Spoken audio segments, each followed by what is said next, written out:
Olá, agora nós vamos aprender um pouco mais sobre medidores de vazão, rotâmetro e a placa de orifício.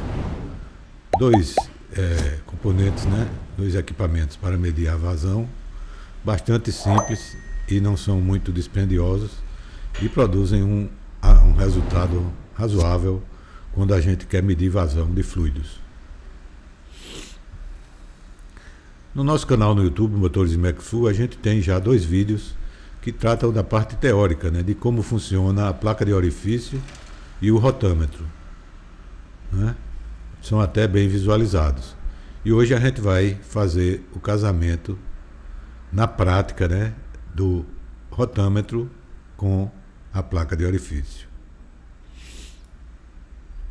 E para isso a gente montou um setup experimental que constou de um soprador industrial, tubulação, um registro de gaveta, uma placa de orifício acoplada a um manômetro de água, para medir a vazão que está passando nesse duto. Vazão de ar, obviamente. E aí, em princípio, nós começamos a definir, de acordo com a posição da válvula de gaveta, passando mais ou menos ar, nós vamos obter várias distâncias aqui de milímetros de água, que representam a diferença de pressão entre a tomada de pressão a montante e a jusante da válvula, P1 menos P2. E aí nós listamos isso aqui, em milímetros de Hg e fizemos a mudança para Pascal, fazendo a multiplicação do gama do ar, no caso, o gama da água, que a gente está medindo aqui a pressão, o líquido da estática, que é da água, gama da água vezes a altura H. Então, por exemplo, nessa medida aqui de 160, a gente observa aqui 80 para cima, 80 para baixo, e 160, fazendo essa multiplicação, dá uma pressão em Pascal de 1570 newtons por metro quadrado. E aí, exploramos um pouco o conteúdo da aula que está contida no vídeo que está no canal já há algum tempo e vamos ver como é que a gente calcula a vazão que está passando nessa placa, tá? Então, a fórmula é essa aqui. A gente vai precisar da diferença de pressão entre P1 e P2. A gente já viu 1570 Pascal. A densidade do ar, consideramos 1,2 kg por metro cúbico. Está aqui. Essa razão beta é a razão entre o diâmetro do orifício na placa e o diâmetro da tubulação. A gente adotou 0,5, Esse orifício tem a metade do diâmetro da tubulação. E o diâmetro no orifício é de 12,5 milímetros, ou 0,125 metros. E aí, para utilizar esse coeficiente de descarga do orifício, que incorpora todas as imprecisões, que a gente não pode calcular analiticamente, ele é obtido experimentalmente, e a norma nos diz como calcular esse coeficiente de descarga, e aí nós, imaginando que o número de Reynolds no problema seria de 3 vezes 10 à quinta, escolhemos o coeficiente de descarga de 0,578. Então nós substituímos os valores aqui, quando a gente não multiplica pela área, divide a vazão pela área, a gente tem a velocidade. Substituindo os valores aqui na equação, nós encontramos uma velocidade de 30,5 metros por segundo. E aí nós jogamos aqui calcular o número de Reynolds, e nós observamos que deu um Reynolds de 4 vezes 10 a 8. Então não bateu com o Reynolds que a gente tinha escolhido, Então, nós observamos que 10 a oitava está aqui, tá certo? Aí resolvemos migrar para esse coeficiente aqui, que a gente vê que quanto vai aumentando o número de Reynolds, o coeficiente vai convergindo para 0,570. Mudamos aqui para 0,570 e calculamos novamente 30,1. Então, o número de Reynolds calculado deu 1,8 vezes 10 a oitava, e nos pareceu razoável adotar esse coeficiente de descarga aqui de 0,570. E aí nós jogamos, né, as diversas alturas de carga, generalizamos a equação aqui. Aqui multiplicamos pelo gama da água, né, para obter isso, a diferença de pressão em Pascal. Utilizamos a fórmula para calcular a velocidade, sem multiplicar pela área, e depois multiplicamos pela área e obtivemos aqui as vazões em metros cúbicos por segundo, correspondente a esses milímetros de coluna d'água que a gente mediu lá no nosso manômetro. O número de Reynolds aqui em torno de 10/8, né? E observe que a nossa vazão que nós tratamos para os 160, aqui no Excel também bateu, né? E aí eu pedi à inteligência artificial, o Grok, que eu perguntei se ele poderia me produzir uma imagem de uma pessoa estilizada que encontrou um rotâmetro depois que ele fez uma rearrumação no laboratório. E aí o Grok me veio com essa imagem aqui. Eu não achei isso aqui nada parecido com um rotâmetro, e aí eu encaminhei a imagem do rotâmetro e disse, não, eu queria uma... E aí ele me ofereceu essa segunda opção aqui. E eu ainda fui explorar mais um pouco a inteligência artificial. Eu perguntei se não poderia ser essa pessoa encontrando o rotâmetro para ficar mais fiel com o que aconteceu, né? E aí o Grok me veio com essa outra imagem aqui. Ele tinha entendido que seria uma pessoa com a camisa azul e os cabelos grisalhos, né? Me rejuvenesceu bastante aqui, mas eu ainda estou preferindo o original. E aí eu insisti novamente, não pode ser a pessoa com os traços dessa figura aqui. Aí ele me veio com essa outra imagem, já misturou tudo aqui no rotâmetro, e aí eu desisti da contribuição dele. Mas esse preâmbulo aqui foi só para dizer que eu estava fazendo uma rearrumação no laboratório e dei de cara com esse rotâmetro aqui, tá certo? Esse rotâmetro é para medir água, tá certo? Ele vai medir água a 20 graus Celsius. A base da escala aqui é de 0,6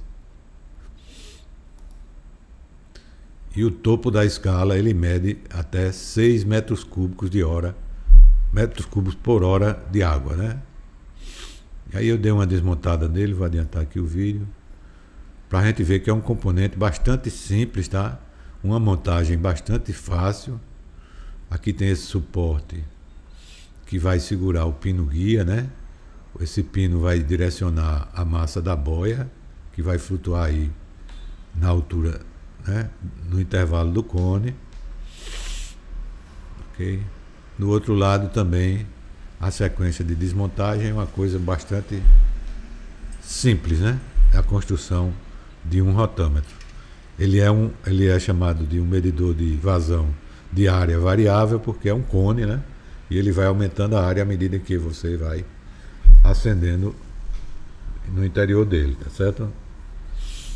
Então, aqui é para mostrar que a boia estando na parte inferior do manômetro, a área anular aqui, ó, você vê que ela é bem pequena, né? Então o fluido vai ter que passar por essa área bastante pequena aqui. Enquanto que do outro lado, quando a boia chega na outra extremidade do rotâmetro, a gente vê que a área aqui já aumentou bastante, né? Ok? E a gente vê também que ele tem uma certa massa calibrada, né? Então,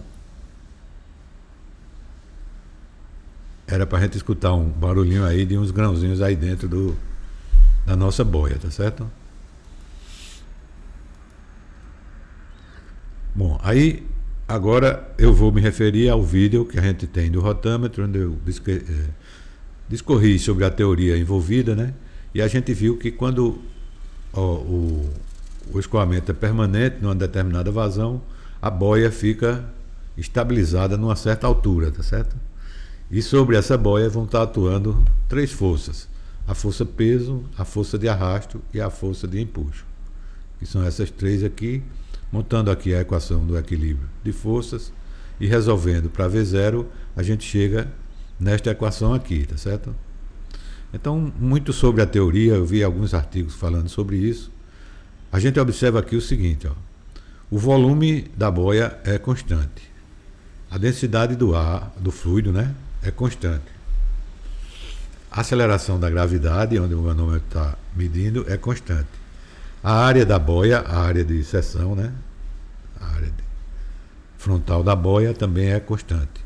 Densidade do ar constante. E alguns autores admitem até que esse coeficiente de arrasto ele se mantém constante para uma pequena faixa de variação do número de Reynolds, tá certo? E aí eles afirmam que existe uma única velocidade em que a boia vai se manter estável, né? E aí, à medida que aumentar a vazão, essa boia vai se manter estável numa altura maior. E em função do aumento da área, aí o rotâmetro vai nos dizer qual é a vazão que está acontecendo. Eu vou discordar um pouco disso, tá certo? Existe na bibliografia, tem inclusive esse camarada aqui dizendo que para um dado rotâmetro e um dado gás, aqui ele se limitou aos gases, há uma única velocidade V que irá deixar a boia em estável, né? Balancear a boia. Então, quando a vazão é alta ou baixa, a velocidade será sempre a mesma. A gente vai ver que não é bem isso que acontece no caso do fluido água, tá certo? Então vamos lá. Aqui só para introduzir aqui as características da nossa boia, né? Ela foi calibrada com uma massa de 181 gramas, ok? E ela tem um volume de 5,95 vezes 10 a menos 5 metros cúbicos. E aí a gente encontrou então que a densidade da nossa boia seria de 3.042 kg por metro cúbico. Isso nos diz que ela é 3 vezes mais densa que a água, o que é razoável, né? Porque ela precisa sentar na base da escada quando não tiver escoamento. Ela sendo mais densa, ela vai descer. Então, até que eu me esforcei, né, para tentar validar aquela afirmação que a gente viu aí na nota do camarada. E aí eu cheguei até a pedir à inteligência artificial para me relembrar, né, como eu encontraria o raio do cone, né, em relação à base a uma certa altura, tá certo? Aí eu precisaria só medir essa altura, eu calcularia o raio, multiplicava por aquela velocidade calculada e acharia a vazão, ok? Mas não é bem assim que a banda toca. Esse coeficiente aqui, na verdade, ele varia bastante, tá certo? Pelo menos com um líquido, como a gente vai ver daqui a pouco. Então, ó, quando a boia está aqui na faixa dos 0,6 metros, a vazão, a velocidade, né, a água vai ter que passar por essa área anular aqui de verde, não é isso? Então, ó, a vazão aqui na base da escala, a velocidade, né, na base da escala vai ser a vazão dividido pela área. Então, a vazão que ele está indicando é 0,6 metros cúbicos por hora, né? Isso aqui a gente está trabalhando com água, tá? A gente divide por 3.600 para dar em metros cúbicos por segundo e divide pela área, essa área anular aqui, que é a área do cone menos a área da boia. E a gente vê aqui que a velocidade no início da escala, para uma vazão de 0,6 metros cúbicos por hora, é de 0,248 metros por segundo. Quando a boia estiver posicionada aqui na vazão de 6 metros cúbicos por segundo, então a gente faz essa mesma conta, aqui aumentou um pouco, ou seja, a área aumentou, mas a vazão aumentou também, né? Então a gente tem uma velocidade no final da escala do manômetro, né, com 9,994 metros por segundo. Já está indo de encontro ao que o camarada afirmou lá, né? Então, repetir essas contas aqui. Aqui está a equação, né? A gente, olhando de novo com mais carinho para ela, a gente vai ver que tudo isso aqui, exceto o CD, é uma constante, né? Então, se eu fizer essa conta aqui, tirar a raiz, vou chegar num valor constante dividido pela raiz do coeficiente de arrasto. Elevando ao quadrado de ambos os lados, a gente chega aqui o coeficiente de arrasto igual a K2, uma constante ao quadrado, né? Dividido pelo volume ao quadrado, né? pela velocidade ao quadrado, tá? Desculpa. E aqui, então, K2 é uma outra constante que eu vou chamar de K, vai ser igual ao coeficiente de arrasto vezes ao quadrado da velocidade. Ok? E aí, o K é igual tanto aqui como aqui, né? A fórmula não muda, continuam as mesmas constantes. E aí eu posso igualar uma a outra aqui no início e no final da escala. E aí eu chego à conclusão que o coeficiente de arrasto no início, ele é 16 vezes maior do que o coeficiente de arrasto no final da escala. Ok? Então, como ele é maior e ele está aqui no numerador, a velocidade aqui no início vai ser menor do que a velocidade no final da escala. Ok? Então, achei interessante fazer uma simulação em CFD, né? Análise mecânica dos fluidos computacional, e para isso eu preciso de informar a velocidade de entrada nessa área aqui do nosso volume de controle, representando o interior do cone do rotâmetro, né? Para isso preciso fazer essas continhas aqui. Quando a boia estiver aqui na base da escala, medindo uma vazão de 0,6 metro cúbico por hora, a vazão em metro cúbico por segundo vai ser essa aqui. Dividindo pela área, que é de 24, aqui o raio, né, metade de 48, então πr ao quadrado vai dar 92 milímetros por segundo, né? Já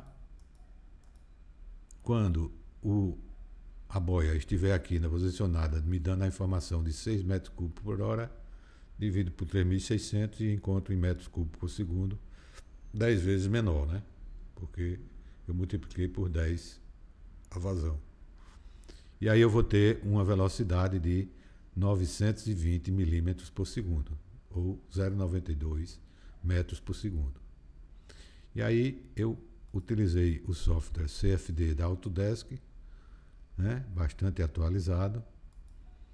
E aqui está o resultado para a velocidade, né? Aqui no caso da vazão de 6 metros cúbicos por hora e aqui de 0,6 metros cúbicos por hora. Então a gente observa que eu coloquei aquela velocidade ali em torno de 900 milímetros por segundo, né? Aqui. E à medida que o cone vai abrindo, aumentando a seção, a velocidade vai diminuindo, ok? Ela chega talvez a zero aqui no centro da área, né, circular inferior da boia. E aqui ela no corredorzinho estreito aqui, ela tem que correr para ter a mesma vazão do corredor largo aqui, e aí ela chega nos valores máximos aqui, que ela chega a alcançar 1,2 metros por segundo. Aqui a gente vê a esteira, né, uma zona de baixa pressão aqui, que tem pouca movimentação do fluido, né? No caso da boia, marcando 0,6 metro cúbico por hora, né? Você vê que a velocidade eu coloquei era 200 e pouco, né?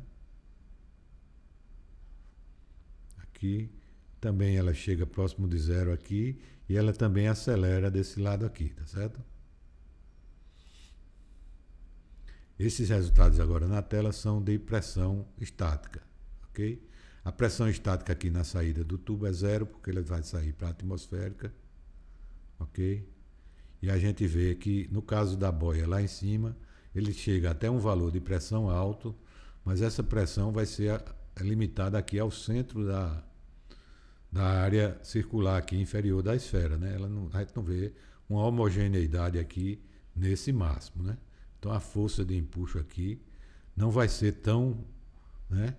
A gente está vendo que esse máximo aqui, ó, de 152, apesar de ser menor do que esse, ele está distribuído em toda a área da esfera, o que proporcionará uma força aqui com maior vigor, né? Tentando arrastar a boia para cima do que nessa posição aqui. Isso se deve ao efeito de bloqueio, né? Fica uma área aqui anular muito pequena, né? E aí o fluido vai tender a empurrar isso aqui, a força de arrasto aqui vai ser maior. Então por isso que o coeficiente de arrasto aqui é maior do que aqui. Então observando a mesma nota aqui do camarada, ele falou uma coisa correta, que na prática os detalhes dessa equação aqui não são usados, né? Porque o que o fabricante do rotâmetro faz é exatamente calibrá-lo para uma determinada faixa de vazão, né? Então é isso que nós vamos fazer aqui na sequência. Aproveitamos o nosso setup inicial e botamos o rotâmetro aqui na saída, jogando o ar aqui para a atmosfera. Aqui relembrando a massa da boia no seu estado original, quando nós abrimos totalmente a válvula de gaveta, quer dizer, a vazão máxima, né, em torno de 330 milímetros aqui de mercúrio, de água, né? Então, o que é que aconteceu? A boia não saiu do lugar, estava muito pesada, ok? Com uma densidade de 3.042 kg por metro cúbico. E aí que fizemos um furinho na superfície da boia e esvaziamos a massa calibrada no seu interior, tá certo?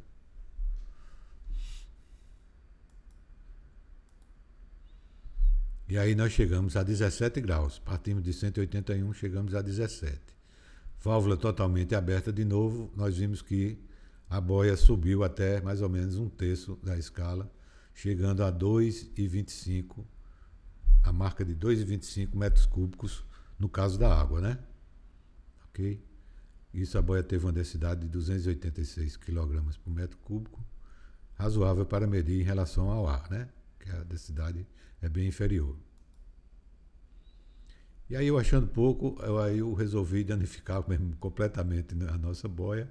Tirei mais um pouco de massa aqui, chegamos a 13 gramas, densidade de 218, e com isso eu ganhei mais 0,25 metros cúbicos por hora aqui na escala.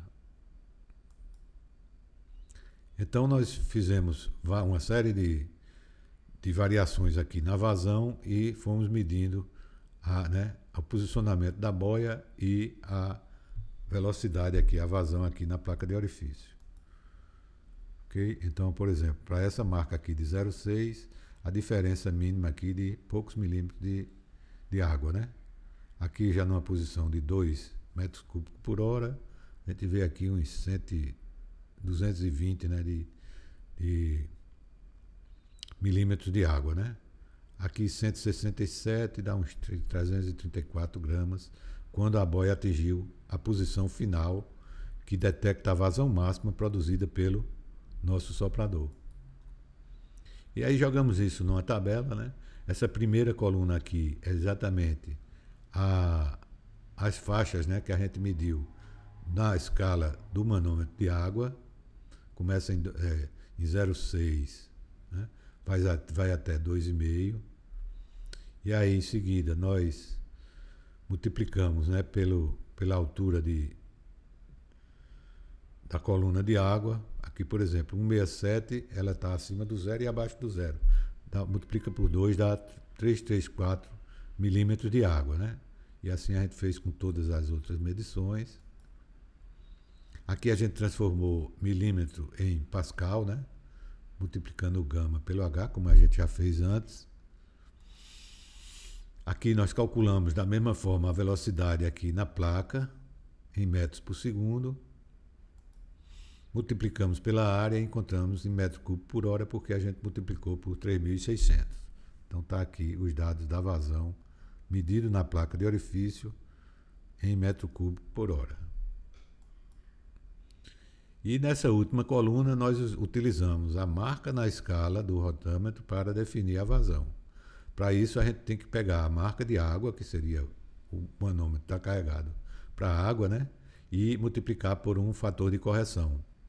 Esse fator de correção ele existe porque a gente saiu de água para ar e saiu de uma massa antiga para uma massa nova. Então jogamos os dados aqui e obtivemos a vazão do ar de 19,1 metro cúbico por hora, nesse caso aqui. E aí nós jogamos essas duas últimas colunas, né, num gráfico, e a gente observa que, apesar de uma pequena discrepância aqui no início, a gente pode medir a vazão utilizando esse manômetro, né, perfeitamente, dando o mesmo resultado do que foi medido placa de orifício. E aí, o que é que vocês acham? Algumas perguntas eu vou lançar aqui, tá? Então, se eu mudar esse soprador por um mais potente, que me forneça uma vazão maior, será que com essa boia, com a massa reduzida, eu vou chegar no topo da escala? Questão 1. Será que se eu conseguir reduzir ainda mais essa massa da minha boia, com esse soprador eu chegarei no topo da escala e os resultados vão ser coerentes? Segunda pergunta. Então, vocês fiquem à vontade aí de arriscarem seus palpites aí nos comentários, né? Se inscrevam no canal e até a próxima. Vem mais por aí.